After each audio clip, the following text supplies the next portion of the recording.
കരുണയാകണമേ എന്ന് പ്രാർത്ഥിച്ചുകൊണ്ട് നമുക്ക് ദിവ്യകാരുണ്യനാഥനെ വരവേറ്റുകൊണ്ട് ഇരുകരങ്ങളെയും ഉയർത്തി ശക്തമായി സ്തുതിക്കാം. Hallelujah, hallelujah, hallelujah. യേശുവേ, നിന്റെ ശക്തി ഈ സമയം ഈ ആലയത്തിൽ പ്രകടമാക്കണമേ എന്ന് പ്രാർത്ഥിക്കുന്നു. Hallelujah, hallelujah, hallelujah. യേശുവേ, ആരാധന. അപ്പോസ്തല സമൂഹത്തോടൊപ്പം പരിശുദ്ധ അമ്മയോടൊപ്പം പ്രാർത്ഥിച്ച ആ സമൂഹത്തിലേക്ക് ആത്മാവിന്റെ അഗ്നി അയച്ചതുപോലെ ഞങ്ങളുടെ സമൂഹത്തിലേക്കും ആത്മാവിന്റെ അഗ്നി അയക്കണമേ. പുത്തൻ പന്തക്കുസ്ത അനുഭവം നൽകണമേ. സാക്ഷികളാക്കി ഉയർത്തണമേ. ഹല്ലേലൂയ, മഹത്വം, മഹത്വം. ആരാധന, ആരാധന. ഹല്ലേലൂയ. നമുക്ക് എല്ലാവർക്കും മുട്ടുമേലായിരിക്കാം.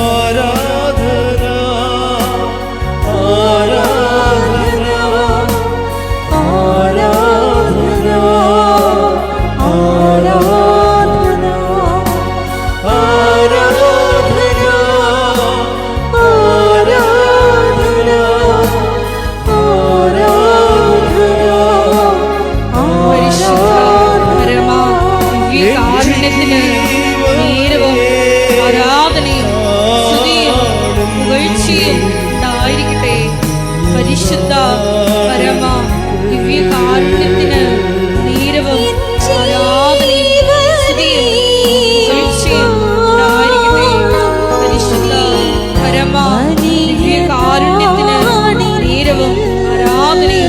സ്തുതിയും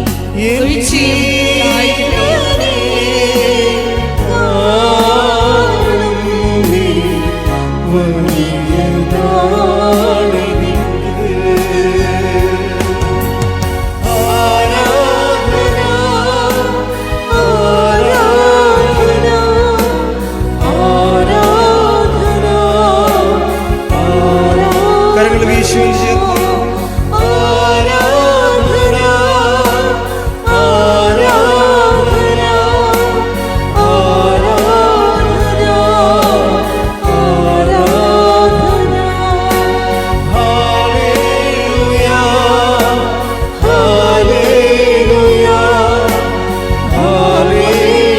പരിശുദ്ധ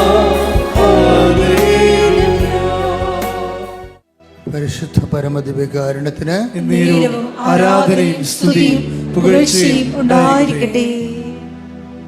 പരിശുദ്ധ പരമദിവ്യകാരുണ്യത്തിന് ആരാധനയും സ്തുതിയും പുകഴ്ചയും ഉണ്ടായിരിക്കട്ടെ. പരിശുദ്ധ പരമദിവ്യകാരുണ്യത്തിന് ആരാധനയും സ്തുതിയും പുകഴ്ചയും ഉണ്ടായിരിക്കട്ടെ. എൻ്റെ പ്രിയപ്പെട്ടവരെ, സാക്ഷ്യങ്ങൾ പറയുമ്പോൾ ഒത്തിരി പേര് ഉടമ്പടി ധ്യാനത്തിൻ്റെ ഒരു ഭാഗങ്ങളിങ്ങനെ ഉദ്ധരിച്ചുകൊണ്ട് സാക്ഷ്യം പറയും. അതിൻ്റെ കാരണം നമ്മുടെ ഉടമ്പടി ജീവിതത്തിൻ്റെ വ്യത്യസ്തങ്ങളായ ജീവിത ഭാരങ്ങളെ നമ്മൾ കൈകാര്യം ചെയ്യുമ്പോൾ ഈ ഉടമ്പടി ധ്യാനത്തിലാണ് അതിൻ്റെ പുതിയ സൂത്രവാക്യങ്ങൾ നമുക്ക് കിട്ടണത്. ബൈബിളിലെ ഓരോ വിഷയങ്ങളെ കൈകാര്യം ചെയ്യുന്നതിന് വേണ്ടി ദൈവത്തെ അനുഭവിച്ചവർ അവിടെ അനുഭവത്തിൽ നിന്ന് ഒളിപ്പിച്ചു വച്ചിട്ടുള്ള ദൈവാനുഭവങ്ങളുണ്ട്.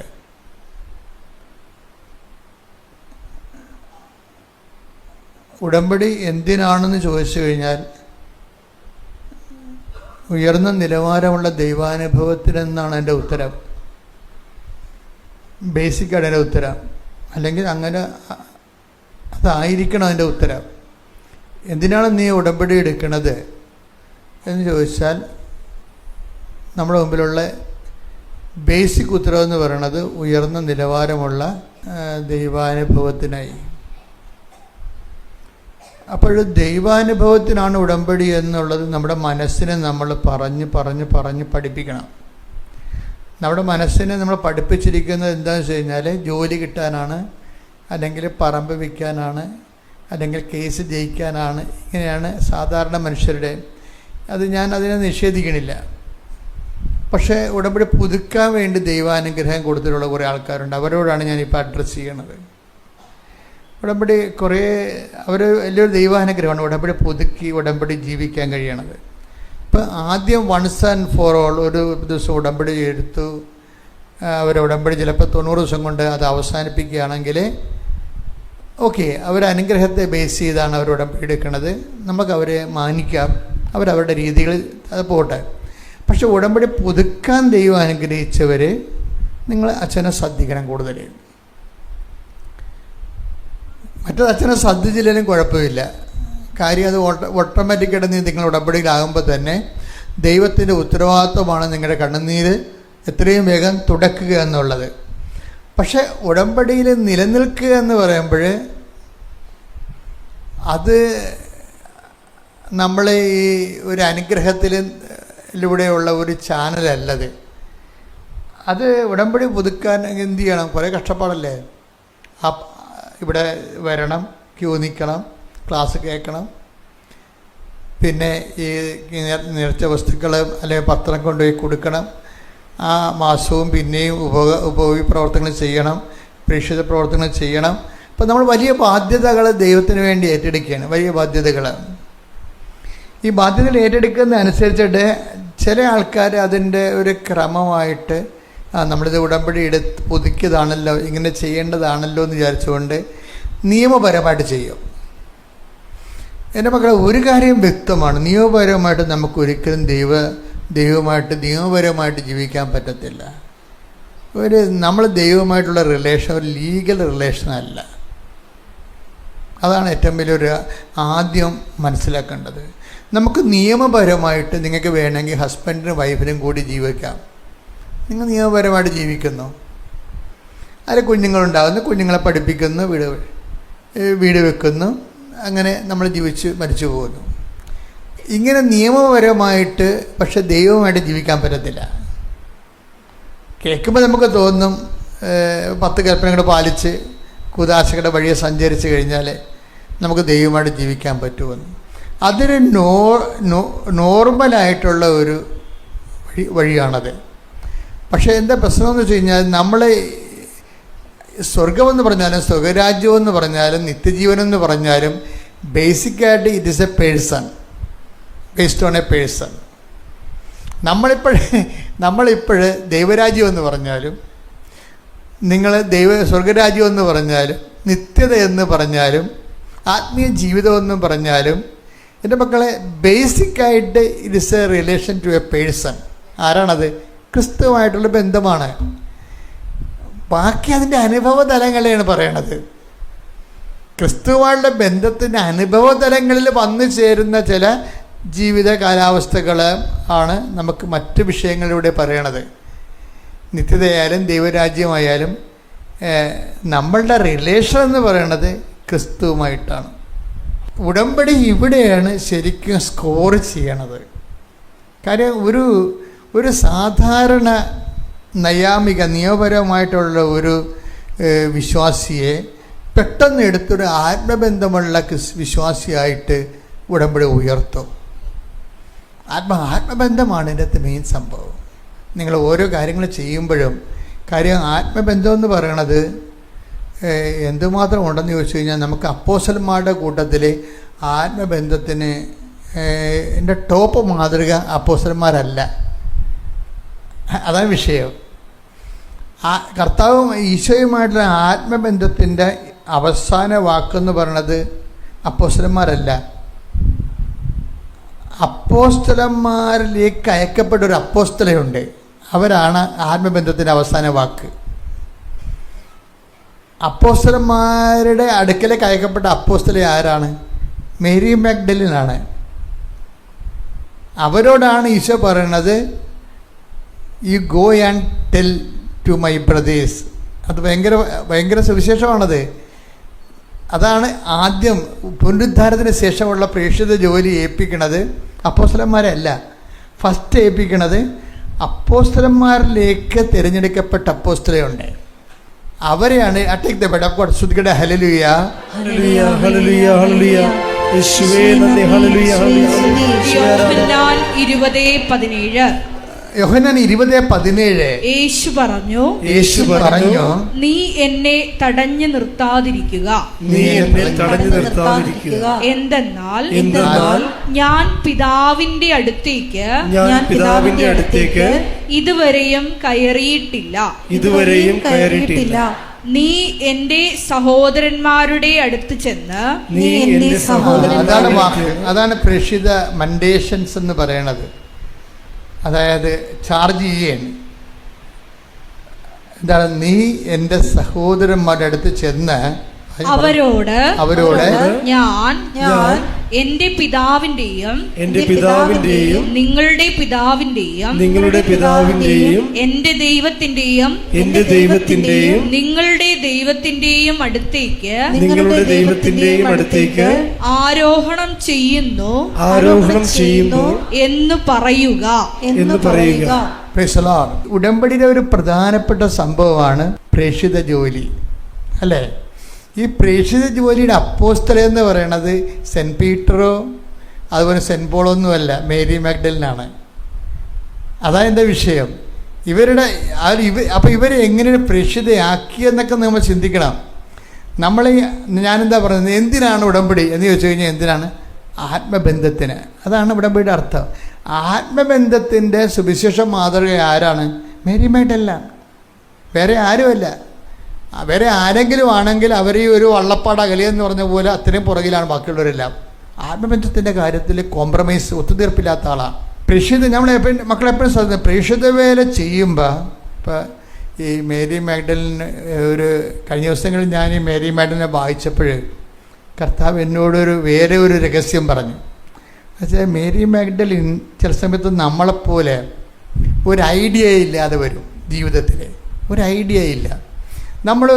ഇപ്പോൾ വെളുപ്പാൻ കാലത്ത് അവർ എഴുന്നേറ്റാണ്, 3 മണിക്ക് എഴുന്നേറ്റിട്ട് അകിൽ, കുന്തിരിക്ക, മീറ ഇതെല്ലാം ഇടിച്ച് അരച്ച് കുറുക്കി ഇതൊരു പേസ്റ്റ് ആക്കിയിട്ട് കർത്താവിൻ്റെ ബോഡിയെ കൊണ്ടുപോയി ലേപനം ചെയ്യാൻ വേണ്ടി വെളുപ്പിന് എഴുന്നേറ്റ ആളാണ്. അപ്പോൾ എന്താണെന്ന് വെച്ച് കഴിഞ്ഞാൽ അവർ അന്ന് കർത്താവിൻ്റെ മരണ ദിവസം പെട്ടെന്ന് സന്ധ്യ ആയത് കാരണം ഇതൊന്നും ചെയ്യാൻ പറ്റാതെയാണ് അടക്കിയത്. അപ്പം അതിൻ്റെ ഒരു കേട് അവളുടെ മനസ്സിലൊരു ഭയങ്കര തേങ്ങലാണ്. പ്രേക്ഷിതവേല വരണത് ഒരു തേങ്ങലിൽ നിന്നാണ് വരണത്. അല്ല ജോസഫ് ഞാൻ പറഞ്ഞിട്ട് ഞങ്ങൾ പത്താക്കുടത്തുനിന്നല്ല പറയേണ്ടത്. അവിടേക്ക് അതൊരു പുനഃക്രമീകരിക്കണം. പ്രേക്ഷിതവേല ദൈവദർശന സ്വീകാര്യമാകണത് ഈശോനോടുള്ള ഒരു സ്നേഹം കൊണ്ട് നമ്മുടെ മനസ്സിൻ്റെ ഉണ്ടാകുന്നൊരു തേങ്ങലാണ്. കർത്താവിന് അറിയാത്തൊരു ഇനിയുണ്ടല്ലോ, ഇപ്പം എനിക്ക് ദൈവസ്നേഹം ഉണ്ടെങ്കിൽ എനിക്ക് കർത്താവിനെ അറിയിക്കാൻ കഴിഞ്ഞിരുന്നെങ്കിൽ എന്ന് പറഞ്ഞാൽ നമുക്കൊരു തേങ്ങലാണ്. എൻ്റെ മക്കളെ, ഈ ഉടമ്പടി ഇത്രയും എന്തൊരു സ്കോറിങ്ങാണ്. ആൾക്കാർ ഓരോ ദിവസവും വന്ന് വലിയ സാക്ഷ്യങ്ങളൊക്കെയാണ് പറയണത്, ചെറിയ സാക്ഷ്യങ്ങളൊന്നുമല്ല. കഴിഞ്ഞ ദിവസം മെനു എന്ന് പറഞ്ഞൊരു മോള് സാക്ഷ്യം പറഞ്ഞു. മെനുവിൻ്റെ സാക്ഷ്യം എന്ന് പറയുന്നത്, മെനു ബ്രിട്ടീഷ് ഹൈക്കമ്മീഷൻ ഓഫീസിൽ ഒരു ഇൻ്റർവ്യൂവിന് പോണ കാര്യമാണ് പറയണത്. ഡൽഹിയിലെ ബ്രിട്ടീഷ് ഹൈക്കമ്മീഷൻ്റെ ഓഫീസിൽ ഫൈനാൻസ് സെക്രട്ടറി ആയിട്ട് ഇൻ്റർവ്യൂവിന് പോകണമാണ്. അത് 4000 പേരെയാണ് അവിടെ കോൾ ഫോർ ചെയ്തിരിക്കുന്നത്. ഇൻ്റർവ്യൂവിന് തിരഞ്ഞെടുത്തിരിക്കുന്ന 4 പേര്. 10 ഫിൽട്ടറിങ് വന്നിട്ടുണ്ട്.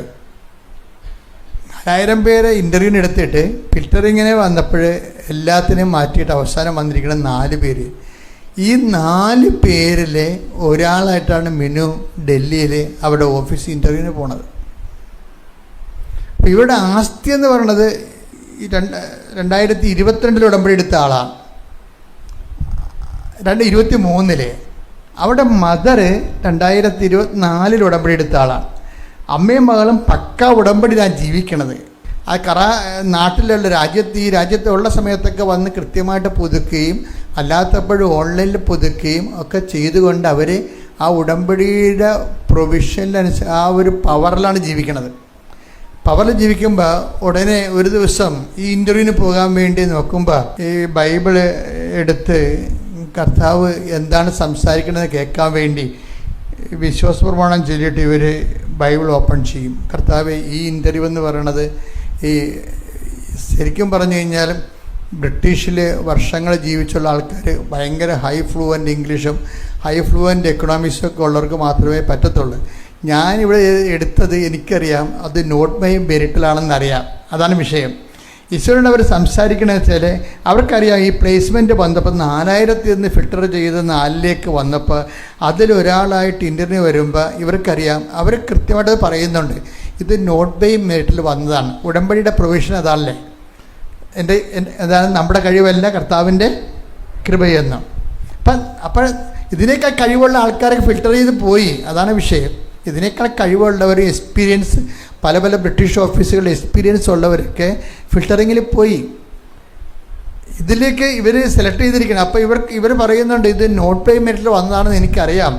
ഞാൻ എളിമയോടെ അതുകൊണ്ട് കർത്താവിനോട് ചോദിച്ചു, കർത്താവേ അവരെന്തെല്ലാം എന്നോട് ചോദിക്കുമെന്ന് എനിക്കൊരു ഐഡിയയും ഇല്ല, എനിക്കൊരു ഐഡിയ തരണമെന്ന് പറഞ്ഞു. ഈ മേരി മെഡലിനും ഇങ്ങനെ ഒരാളാണ്, എന്താണ്, എനിക്ക് ഐഡിയ ഇല്ലെന്ന് പറയണതാണ്. ഐഡിയ ഇല്ലെന്ന് പറയുമ്പോൾ എത്രയെങ്കിലും ശ്രദ്ധിക്കണം. എല്ലാവരുടെയും പ്രശ്നമാണത്. മുന്നോട്ട് പോകാൻ ഒരു ഐഡിയ ഇല്ല. എല്ലാ കുഞ്ഞുങ്ങളും എന്നോട് എന്നെ കാണുമ്പോൾ ചെറുപ്പക്കാരെല്ലാവരും ചോദിക്കും, എന്ത് ചെയ്യണമെന്ന് ചോദിക്കും. അവർക്ക് ഒരു 5 പ്രാവശ്യം ബീറ്റ് എഴുതിയിട്ടും തോറ്റിട്ട് പിന്നെ ഉടമ്പടി എടുത്ത് അച്ഛനെ കാണാൻ വരികയും ഇനി ബീറ്റുമായിട്ട് മുന്നോട്ട് പോകണോ, ഒരു ഐഡിയ ഇല്ലെന്ന് പറയും. അതാ വേറെ എന്തെങ്കിലും ചെയ്യണോ, ഒരു ഐഡിയ ഇല്ലെന്ന് പറയും. അപ്പോൾ സത്യസന്ധമാണെന്നുണ്ടെങ്കിൽ ഞാൻ മെസ്സേജൊക്കെ എടുത്തു കൊടുക്കും. പക്ഷേ എപ്പോഴും ഞാൻ കഴിഞ്ഞ ആഴ്ച നിങ്ങളോട് പറഞ്ഞ പോലെ അങ്ങനെ ചോദിക്കുമ്പോൾ നിങ്ങൾ കറക്റ്റ് പക്ക ഉടമ്പടിയിലായിരിക്കണം. അല്ല നമുക്കിങ്ങനെ, അതായത് ദൈവത്തിന് നിങ്ങൾക്കറിയാമല്ലോ, ഉടമ്പടി ഒരു നല്ല ഒരു ലെവലെത്തിക്കഴിഞ്ഞാൽ പിന്നെ അച്ഛൻ്റെ ആവശ്യമില്ല അവിടെ, ശരിക്കും പറഞ്ഞാൽ. കാര്യം ഉടമ്പടിയുടെ സീനിയേഴ്സ് ആയിട്ടുള്ള ആൾക്കാരുടെ സാക്ഷ്യം കേട്ടാൽ മനസ്സിലാകും. അവരോട് അപ്പം തന്നെ ദൈവം നേരിട്ട് അവരോട് സംസാരിക്കുന്നുണ്ട്. എന്ത് ചെയ്യണം, എങ്ങനെ എന്ത് ചെയ്യണം, എവിടെ പോകണം, ആർക്ക് ആപ്ലിക്കേഷൻ കൊടുക്കണം, എല്ലാത്തിനെക്കുറിച്ചും വൈറ്റ് ആൻഡ് ബ്ലാക്കിൽ അവരോട് സംസാരിക്കും. അല്ലെങ്കിൽ അതിൻ്റെ അടയാളം കൊടുക്കും. അപ്പം അങ്ങനെ മിനു ഇതിന് പോകുമ്പോൾ ഞാൻ അവിടെ ചെന്നിട്ട് എന്താ പറയണം, അവരെന്നോട് എന്നാ ചോദിക്കും. എനിക്ക് അതിനൊരു ഐഡിയ ഇല്ലെന്ന് പറയുമ്പോൾ കർത്താവ് ഇവളോട് പറയണത്, നീ 5, ഇപ്പോൾ ബൈബിൾ എടുക്കുമ്പോൾ 5:13 കാണിക്കും. മത്തായിയുടെ 5:13 എടുത്ത്, നിങ്ങൾ ഭൂമിയുടെ ഉപ്പാണ്. Praise the Lord. നിങ്ങൾ ഭൂമിയുടെ ഉപ്പാണ്. ഉറകിട്ടുപോയാൽ ഉപ്പിന് എങ്ങനെ വീണ്ടും ഉറകൂട്ടും. പുറത്തേക്ക് വലിച്ചെറിഞ്ഞ്. ഇതാണ് ഒരു വിഷയം. അതായത് ഈശോ പറഞ്ഞത് ചോദിക്കുന്നത് ബ്രിട്ടീഷ് ഹൈക്കമ്മീഷൻ ഇൻ്റർവ്യൂവിനുള്ള കാര്യമാണ്. ഈശോ അവളോട് പറഞ്ഞിരിക്കുന്നത് ഉപ്പിൻ്റെ ഉറ പോകാതെ നോക്കിയാൽ മതി, ബാക്കിയുള്ളതെല്ലാം ഞാൻ നോക്കിക്കൊള്ളാമെന്ന്. അതാണ് ദൈവം മറുപടി എന്ന് പറയണത്. അവളോട് പറഞ്ഞിരിക്കുന്നത് ഇതാണ്, ഏത് ഹൈക്കമ്മീഷനൊക്കെ പോയിക്കോ, അതൊക്കെ നിന്നെ സെലക്ട് ചെയ്യണമല്ല, അതൊക്കെ ഞാനാണ് അവിടെ നിന്നെ സെലക്ട് ചെയ്യണത്. പക്ഷെ നീ നോക്കേണ്ടത് എന്താണ്, ഉപ്പിൻ്റെ ഉറ കെട്ടുപോകാതെ സൂക്ഷിക്കണം, ഉപ്പിൻ്റെ ഉപ്പത്വം. അപ്പോൾ ഇവിടെ ഇങ്ങനെ കുറച്ച് നേരം കർത്താവിൻ്റെ ദർശനം ഈശോയെ ഉപ്പിൻ്റെ ഉപ്പത്വം എന്താണെന്ന് ചോദിക്കും. അപ്പോൾ ഉടനെ പരിശുദ്ധാത്മാവ് പറയും, വിശ്വാസപ്രമാണം വിശ്വാസത്തോടെ ചെല്ലാൻ പറയും. അതോടുകൂടി അത് ഇവർക്ക് ഭയങ്കര ലൈറ്റായി. എന്താ കാര്യം, നീ വിശ്വാസപ്രമാണം ചെല്ലുമ്പോൾ വിശ്വാസത്തോടെ അല്ല ചെല്ലണത്. വിശ്വാസം വേറെ, വിശ്വാസപ്രമാണം വേറെ. ഇത് അവൾക്ക് മാത്രമല്ല, എല്ലാവർക്കും പറയുന്ന അബദ്ധമാണ്. നമ്മളതൊരു പ്രാർത്ഥന പോലെയാണ് ചെല്ലണത്. വിശ്വാസപ്രമാണത്തിനകത്ത് നല്ല TMD ഉള്ളതാണ്, നല്ല ഇന്ധനമുള്ളതാണ്. പക്ഷെ നമ്മളത് ഒരു പ്രാർത്ഥന പോലെയാണ് ചെല്ലുന്നത്. വിശ്വാസപ്രമാണം പ്രാർത്ഥന പോലെ ചെല്ലാൻ പറ്റത്തില്ല. അതൊരു പ്രഖ്യാപനമാണ്, പ്രൊക്ലമേഷൻ പ്രെയറാണത്. അതുകൊണ്ട് തന്നെ വളരെ ശ്രദ്ധയോടുകൂടി നമ്മൾ പ്രഖ്യാപിക്കുന്ന ഓരോ കാര്യങ്ങളും നമ്മുടെ മനസ്സിനോട് മറുചോദ്യം ചോദിച്ച് whether I am believe in or not, otherwise it is an automatic recitation. അങ്ങനെ നമ്മൾ മനസ്സിനോട് തന്നെ ഓർത്ത് മറുചോദ്യം ചോദിച്ച് ഉറപ്പ് വരുന്നത് എന്താണ്, ഞാൻ ഈ പറയുന്നത് ഞാൻ വിശ്വസിക്കുന്നുണ്ടോ. അതിൻ്റെ ഏറ്റവും വലിയ ടോപ്പ് എന്താണ്, ഏകദൈവത്തിൽ ഞാൻ വിശ്വസിക്കുന്നു എന്നാണ്. ശരിക്കും ആ ഏകദൈവത്തിൽ ഒരു മനുഷ്യൻ വിശ്വസിക്കുന്നു എന്നുള്ള വിശ്വാസത്തിൻ്റെ അതൊരു മാനസിക നിലപാടാണ്. അത് ഇങ്ങനെ ഗ്രോത്ത് ചെയ്തുകൊണ്ടേയിരിക്കും. നമ്മൾ പ്രായമാകുന്നതനുസരിച്ചുകൊണ്ട് അതും ഇങ്ങനെ വിശ്വാസം വളർന്നുകൊണ്ടിരിക്കുന്ന സമയത്ത് നമ്മൾ അതേസമയം തന്നെ നമ്മൾ ബലം പ്രാപിച്ചുകൊണ്ടേയിരിക്കും. അപ്പോൾ ഈ ഏകദൈവത്തിൽ ഞാൻ വിശ്വസിക്കുന്നു എന്ന് പറഞ്ഞാൽ പിന്നീട് പറഞ്ഞാൽ എന്താണ്, ആകാശത്തിൻ്റെയും ഭൂമിയുടെയും സൃഷ്ടാവും ഞങ്ങളുടെ കർത്താവുമായ യേശുക്രിസ്തുവിൽ ഞാൻ വിശ്വസിക്കുന്നു. പിന്നെ എന്താ പറയണത്? അവിടുത്തെ ഏകപുത്രനും ഞങ്ങളുടെ കർത്താവുമായ ഈശോമിശിഹായിലും ഞാൻ വിശ്വസിക്കുന്നു. ഈ പുത്രൻ പരിശുദ്ധാത്മാവിനാൽ എന്നൊക്കെ അങ്ങനെ ചൊല്ലിപ്പോകാൻ പറ്റത്തില്ല. ഈ പുത്രൻ എന്ന് പറഞ്ഞാൽ പിന്നെ എന്താണ് പറയണത്? പരിശുദ്ധാത്മാവിനാൽ. അങ്ങനെ പറയുമ്പോൾ കൈകൾ കൂപ്പി കണ്ണ് നിറഞ്ഞ് തല കുനിച്ചൊക്കെയാണ് ഞങ്ങൾ പറയണത്. ഈ പുത്രൻ പരിശുദ്ധാത്മാവിനാൽ ഗർഭം ധരിച്ച് കന്യാമറിയത്തിന് പിറന്ന് പറയുമ്പോൾ മുട്ടേ നിൽക്കണം. അതാ വിഷയം. വിശ്വാസ പ്രമാണം എന്ന് പറയുമ്പോൾ നമ്മൾ പറയുന്ന സംഭവം അല്ലത്. It is more than that. ഒരു ജന്മം മൊത്തം നമ്മൾ ജീവിച്ചാലും ഈ വിശ്വാസ പ്രമാണത്തിൽ നിന്ന് ഇങ്ങനെ ദൈവാനുഭവങ്ങൾ വന്നുകൊണ്ടേയിരിക്കും. അതാണ് ഇവളോട് പറയണത്. നീ വിശ്വാസ പ്രമാണം ചെല്ലുമ്പോൾ വിശ്വാസത്തോടെ ചെല്ലുക, ബാക്കിയുള്ളത് അവിടെ ഡൽഹി വെച്ച് നമുക്ക് കാണാമെന്ന് പറയും. അത്രയും കറക്റ്റായിട്ടാണ് പറയണത്. എന്ന് വെച്ച് കഴിഞ്ഞാൽ നീ നിൻ്റെ ആത്മീയ കാര്യങ്ങൾ ദൈവമായിട്ടുള്ള ബന്ധം കണക്ഷൻ പോകാൻ നോക്കാൻ പറയും. അത് എൻ്റെ മക്കളെ എനിക്ക് നിങ്ങളോടും പറയാനുള്ളത് അതാണ്. ഉടമ്പടിയുടെ പ്രധാനപ്പെട്ട വിഷയം എന്ന് പറയുന്നത് ഈ ഉടമ്പടി വഴി ദൈവവുമായിട്ട് ഉഭയകക്ഷി ബന്ധമാണ് തന്നിരിക്കുന്നത്. ബൈലാറ്ററൽ എഗ്രിമെൻ്റാണ്. അപ്പം അതുകൊണ്ട് തന്നെ ദൈവമായിട്ടുള്ള ദൈവം നമ്മളോട് കാണിക്കുന്ന അതേ ബന്ധത്തിൻ്റെ ആക്കത്തൂക്കമനുസരിച്ച് നമ്മൾ അതിൽ തിരിച്ച് കാണിക്കണം. ഇവിടെയാണ് മേരി മാഗ്ഡലിൻ ശരിക്കും വേറെ ഒരു തലത്തിലേക്ക് പോണത്. കാര്യം എല്ലാവരും കിടന്നുറങ്ങുമ്പോഴും മേരി മാഗ്ഡലിൻ ഒറ്റയ്ക്ക് എഴുന്നേറ്റിരിക്കുകയാണ് വെളുപ്പിനെ രാത്രി. എന്നിട്ട് കുന്തിരിക്കവും അകിലും മീറയും എടുത്ത് ഇടിച്ച് കുറുക്കി അതൊരു പാത്രത്തിലാക്കി. 2-3 കിലോ വേണേ ആ സാധനം. അപ്പോൾ എന്ത് കഷ്ടപ്പെട്ട് കാണും ആ കക്ഷി. അതെല്ലാം എടുത്ത് ചുവന്ത് വെളുപ്പിനെ പോവുകയാണ്. ആൾക്കാർ എഴുന്നേക്കണ മുമ്പ് പോകണം ഈ സാധനം തെളിയിച്ചുകൊണ്ട്. ഇത് പറ്റത്തില്ല ശരിക്കും പറഞ്ഞാൽ. എന്ന് വെച്ച് കഴിഞ്ഞാൽ ഇവിടെയാണ് ഈ അപ്പോസ്തലന്മാരെല്ലാം പുറകിലായി പോണത്. ഈ പ്രേക്ഷിത വേല എന്ന് പറയണമെന്ന് വെച്ച് കഴിഞ്ഞാൽ ഇതെന്തിൽ നിന്നാണ് വരണത്? ഈശോയോടുള്ള ആത്മബന്ധത്തിൽ വരണതാണ്. അവിടെ ഒരു ആത്മബന്ധത്തിൽ ആ ഒരു മേരി മാഗ്ഡലിൻ്റെ യാത്രയിൽ ഒറ്റ ആശങ്കയുള്ളൂ. എന്താ ആശങ്ക? കർത്താവിൻ്റെ കല്ലറയുടെ വാതിക്കലെ കല്ല് ആര് മാറ്റിത്തരുമെന്ന് മാത്രമേ ആശങ്കയുള്ളൂ. അല്ല ഇരുട്ടാണല്ല, കള്ളന്മാർ പിടിക്കുക, എന്നെ ഒരു പൊക്കിക്കൊണ്ട് പോവുക, ഇങ്ങനെയുള്ള അതൊക്കെ നമ്മളെ ബാധിക്കുന്ന ആശങ്കകളാണ്. ഒരു സുവിശേഷ വേല നീ ചെയ്യുമ്പോൾ നിനക്കുണ്ടാകുന്ന ആശങ്കകളെല്ലാം നിങ്ങളെ ബാധിക്കുന്ന ആശങ്കകൾ. വല്ലൊരു എന്നെ കളിയാക്കുക, വല്ലൊരു എന്നെ ചീത്ത പറയുക, എന്നെ ആക്ഷേപിക്കുക. അവിടെ ഞാനാണ് ദൈവം. മനസ്സിലായ? നിങ്ങൾ ദൈവവേല ചെയ്യാൻ പോകുമ്പോഴും നമ്മളെ ശ്രദ്ധിച്ചില്ല മനസ്സിലാകും നമ്മളാണ് ദൈവം. അതുകൊണ്ടാണല്ല അയ്യോ ഞാനങ്ങനെ പറയാം ആൾക്കാർ മാറട്ടെ, ഓരോരുത്തർക്ക് കൊടുക്കാം, കൂട്ടത്തിപ്പ് കൊടുത്താൽ അതിനെ കളിയാക്കുകയും എന്ത് ചെയ്യും. അപ്പം ഇങ്ങനെ ഓരോരോ കാര്യം നീ ചെയ്യണതും അല്ലെങ്കിൽ കൂട്ടിന് ആളെ വിളിക്കണത് എല്ലാം എന്താണ്? എനിക്കുള്ള സെക്യൂരിറ്റി ആയിട്ടുള്ള മെഷേഴ്സ് എടുക്കുകയാണ് നമ്മൾ. പേഴ്സണൽ സെക്യൂരിറ്റിയാണ് എടുക്കണത് എപ്പോഴും. സുവിശേഷ വേലയ്ക്ക് എടുക്കണത് പേഴ്സണൽ സെക്യൂരിറ്റി ആകുമ്പോൾ അത് സുവിശേഷ വേലയാകത്തില്ല. സുവിശേഷ വേലയ്ക്ക് മേരി മാഗ്ഡലിനാണ് ഒരു മാതൃക. അവരെന്താ പറയണത്? കല്ല് ആരെടുത്ത്, ഇവർ സ്ത്രീയാണ്. അത് കല്ലെന്ന് പറയണത് എനിക്കറിയാമില്ല. കല്ല് ഞാൻ കണ്ടിട്ടുണ്ട്. കർത്താവിൻ്റെ കല്ലറയിൽ പോയ സമയത്ത് ഞാൻ ലാസറിൻ്റെ കല്ലറയുടെ അകത്ത് കയറിയിട്ടുണ്ട്. ഭയങ്കര പാടാണ്, ഇഴഞ്ഞ് കയറണം. കാര്യം അതിൻ്റെ പ്രധാന വാതിൽ അടച്ചിരിക്കുകയല്ലേ. അത് വലിയ ഒരു കല്ലാണത്. ഇത്രയുള്ള ഒരു 6 അടി 7 അടിയുള്ള പൊക്കമുള്ള നല്ല 1 അടി വീതിയുള്ള പാറക്കഷ്ണം തന്നെയാണ്. അതാണ് ഇവർ പറയണത്. ഇത് ആരെടുത്ത് നമുക്ക് മാറ്റിത്തരും? അതിനൊരു ഐഡിയയും ഇല്ലെങ്കിലും വീരിട്ടത്ത് വെച്ച് പിടിക്കുന്ന ആൾ. ഈ ഒരു ഐഡിയ അപ്പോഴോട് ആശങ്ക പുള്ളിക്ക് അതേ ഉള്ളൂ. അല്ലാതെ കള്ളന്മാരെ പൊക്കിക്കൊണ്ട് പോവുക, ആരെങ്കിലും ഉപദ്രവിക്കുക, അങ്ങനെ ഒരു ആശങ്ക, തന്നെക്കുറിച്ചുള്ള ആശങ്കയല്ല. കർത്താവിൻ്റെ കല്ലറയിൽ ചെയ്യാൻ വേണ്ടി, പ്രേക്ഷിത വേല ചെയ്യാൻ വേണ്ടി എന്തെങ്കിലും തടസ്സം ഉണ്ടാകുമോ? അതാണ് ആശങ്ക. ഭയങ്കര ഒരു ആശങ്കയാണ്. ശരി വെച്ചാൽ പ്രേക്ഷിത വേലയെ അടിസ്ഥാനപ്പെടുത്തുന്ന ആശങ്കയാണ്, അല്ലാതെ നമ്മുടെ വ്യക്തിയെ അടിസ്ഥാനപ്പെടുത്തുന്ന ആശങ്കയല്ല. ഒന്ന് പ്രാർത്ഥിച്ച് കർത്താവായ ദൈവമേ, അങ്ങയെ അറിയാത്തവരെ അറിയിക്കുമ്പോഴ്, അറിഞ്ഞവരെ ആഴപ്പെടുത്തുമ്പോഴ്, എന്നെക്കുറിച്ചും എന്റെ സൽപ്പേരിനെ കുറിച്ചുമുള്ള ആശങ്കകളല്ലാതെ അങ്ങയ്ക്ക് പ്രേക്ഷിത പേര് ചെയ്യാനുള്ള തടസ്സങ്ങളെ കുറിച്ചുള്ള ആശങ്കകളാൽ എന്നെ അഭിഷേകം ചെയ്യണമേ. അതിനെ പ്രതിരോധിക്കുവാൻ എനിക്ക് പോംവഴികൾ തരണമേ. സ്തുതിക്കട്ടെ. ഹല്ലേലൂയ.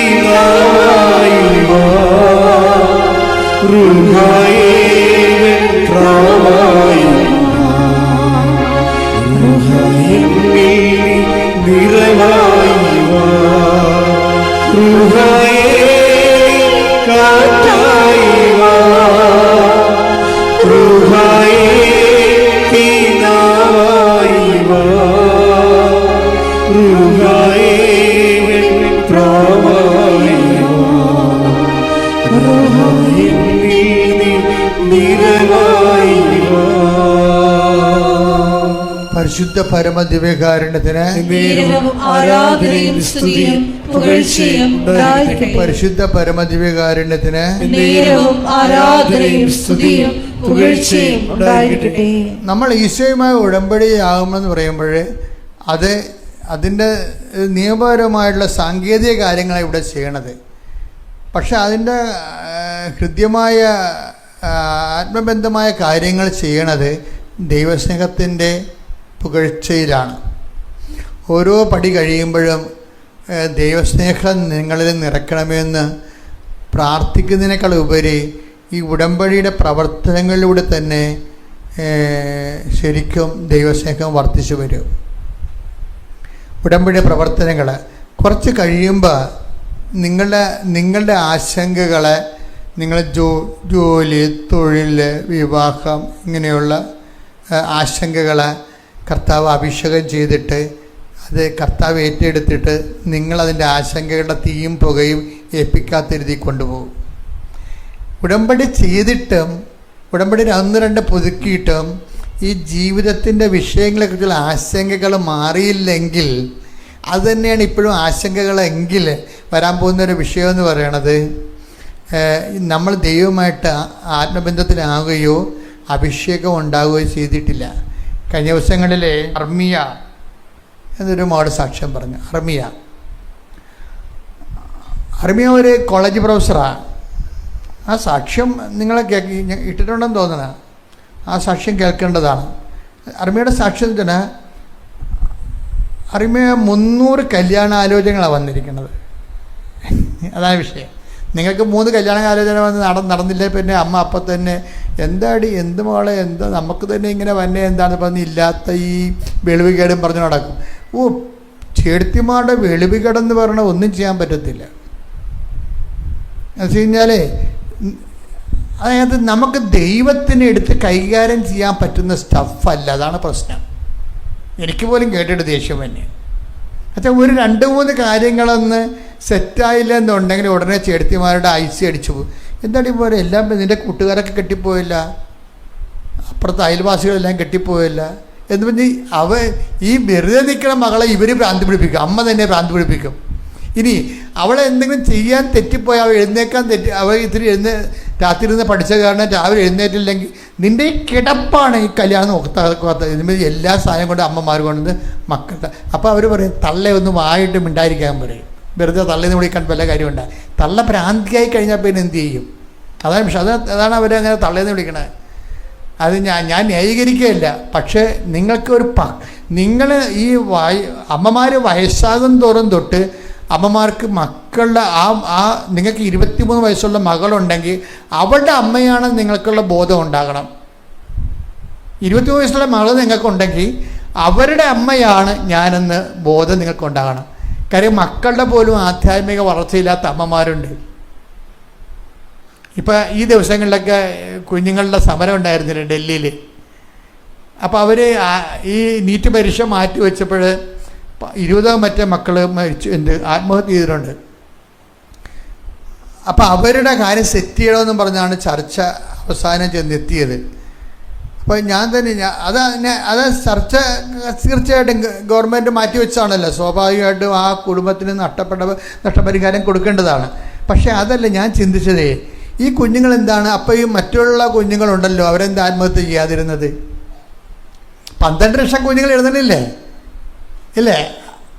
അപ്പോൾ 12 ലക്ഷം കുഞ്ഞുങ്ങൾ എഴുതുമ്പോൾ എങ്ങനെയാലും 1-2 ലക്ഷം സീറ്റേ ഉള്ളൂ. ബാക്കി 10 ലക്ഷത്തിനും സീറ്റ് കിട്ടത്തില്ല.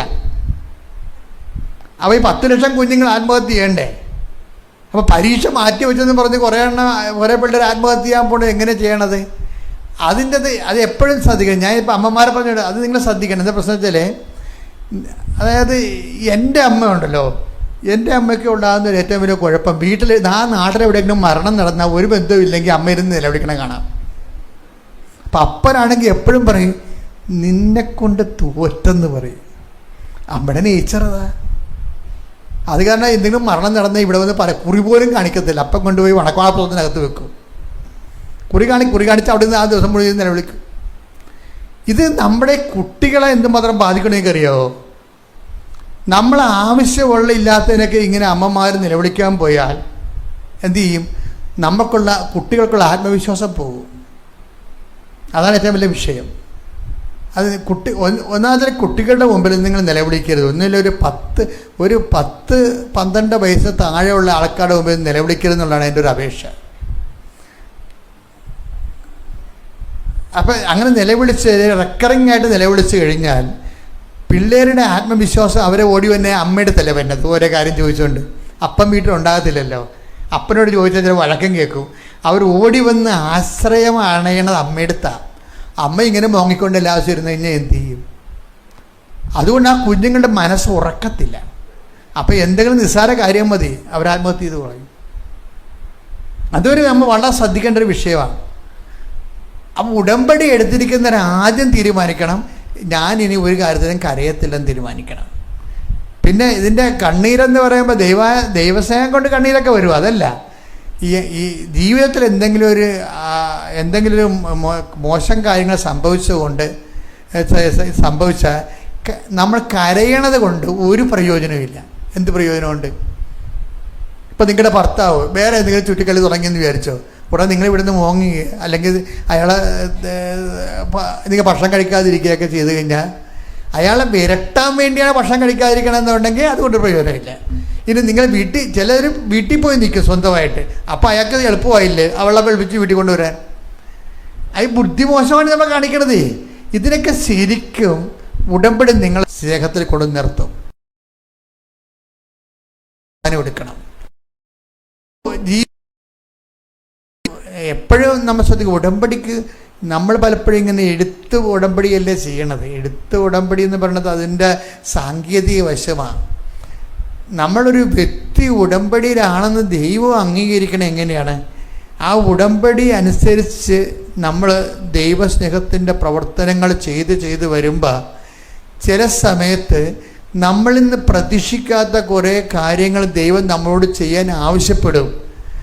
അത് നമ്മൾ പരിശുദ്ധാത്മാവ് ഉണ്ടെങ്കിൽ മാത്രമേ നമുക്ക് ദൈവം എന്താണ് നമ്മളിൽ നിന്ന് ആഗ്രഹിക്കണമെന്ന് പറയാൻ പറ്റത്തുള്ളൂ.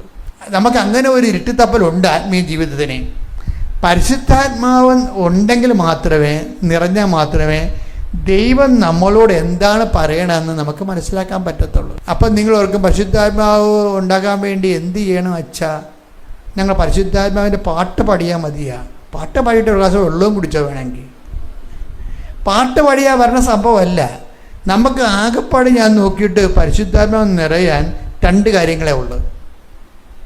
നിങ്ങളെന്താ പ്രശ്നം? നമ്മളതിൻ്റെ ഒരു എക്സർസൈസ് നമ്മൾ ചെയ്യുന്നുണ്ട്. പരിശുദ്ധാത്മാവിലാണ് ഈ വചനം എഴുതിയിരിക്കുന്നത് ഇല്ലേ? പത്രോസ് പറയുന്നുണ്ട്, അത് വ്യക്തിപരമായ വ്യാഖ്യാനത്തിന് വേണ്ടിയല്ല, അത് ദൈവത്തിൻ്റെ മനുഷ്യർ ദൈവത്തിൻ്റെ ആത്മാവ് എഴുതിയതാണെന്ന് പറയുന്നുണ്ട് അല്ലേ? Take the bed of God. സ്തുതിക്കട്ടെ. Hallelujah, hallelujah, hallelujah, hallelujah. യേശുവേ നന്ദി. Hallelujah, hallelujah, hallelujah. യേശുവേ ആരാധന, ആരാധന, ആരാധന.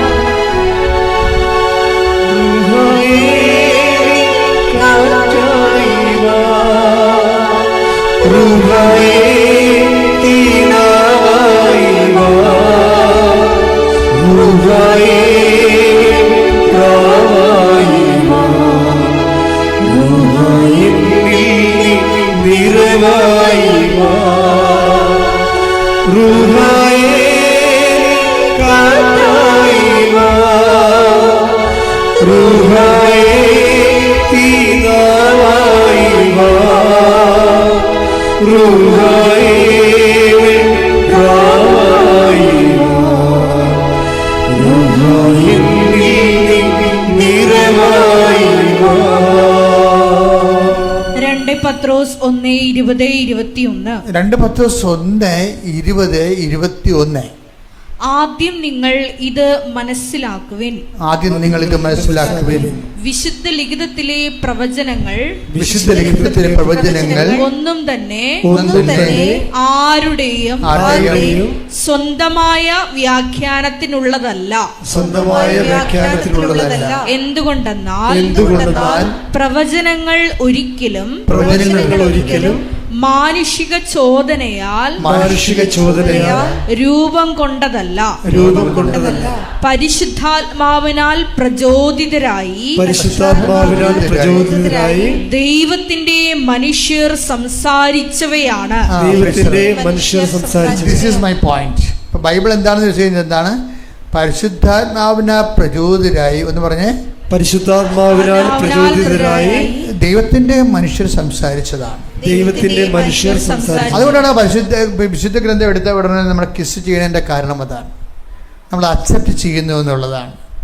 വേർഡ് ഓഫ് ഗോഡ് അനോയിൻറ്റഡ് ആണ്, അത് ഇൻസ്പയർഡ് ആണെന്നുള്ളത് നമ്മൾ അംഗീകരിക്കുന്നത് കൊണ്ടാണ് നമ്മൾ ചുംബിക്കുന്നത്.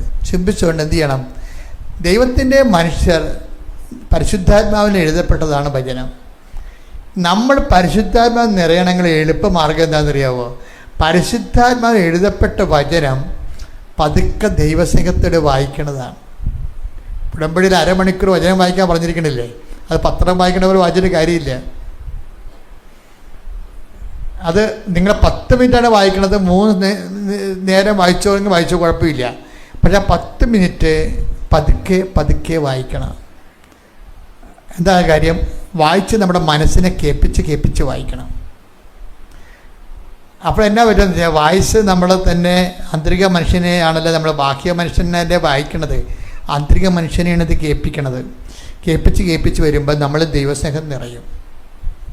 ഈ ദൈവസ്നേഹം നിറയണമെങ്കിൽ എന്ത് ചെയ്യണം? പരിശുദ്ധാത്മാ പ്രവർത്തിക്കും മാത്രമേ ദൈവസ്നേഹം നിറയത്തുള്ളൂ. കാര്യം എന്താണ്? പരിശുദ്ധാത്മാവിൻ്റെ ഫലങ്ങളിൽ ഒന്നാണ് ദൈവസ്നേഹം. Take the word of God. Sudhikada hallelujah. Hallelujah, hallelujah, hallelujah. Yeshua nandi hallelujah. Ruhaye sudhikada hallelujah. Ruhaye ni katai va. Ruhaye tinavai va. Ruhaye venpravai va. Ruhaye നിറവായി വാ, റൂഹായേ കാറ്റായി വാ, റൂഹായേ പിതാവായി വാ, റൂഹായേ പ്രാവായി വാ, റൂഹായേ നിറവായി വാ.